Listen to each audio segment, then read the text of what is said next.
আজকে আমার বরমশাই বাজার থেকে মনের মতন সব শাকসবজি মাছ নিয়ে এসেছে, তাই আজকে জলদি জলদি ভাতটা বসিয়েই দিয়েছি। অনেকগুলো রান্না হবে যে, তো পালং শাক এনেছে দুটো টাটকা টাটকা, আর দু রকমের মাছ এনেছে। একটা হচ্ছে ইটে মাছ আর একটা ছোট ছোট বাটা মাছ।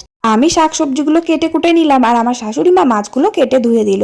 আর ভাতটা নামিয়ে দিয়ে পালং শাকের চচ্চড়িটা বসিয়ে দিলাম। আর বাটা মাছটা ভাবলাম শুধু শুধু বেগুন দিয়েই রান্না করি, দেখা যাক কেমন লাগে, কারণ এরকম করে কখনোই করিনি। আর আমাদের বাড়িতে একটু টক না হলে তো চলেই না, তাই কটা বাটা মাছ দিয়ে মূলো আর বেগুন দিয়ে টক করলাম। আর ইটে মাছটা খেতে ভীষণ ভালোবাসি, কিন্তু এত ফাটে, খুব ভয় লাগে ভাজতে। ঢাকা দিয়ে ভাজলাম, কিন্তু নাড়তে তো হবে না।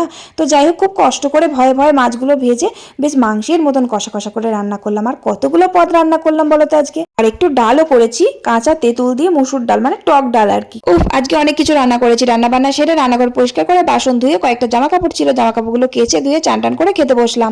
ভিডিওটা লাগলে ভালো, তাড়াতাড়ি চ্যানেলটা সাবস্ক্রাইব করে ফেলো। বাই।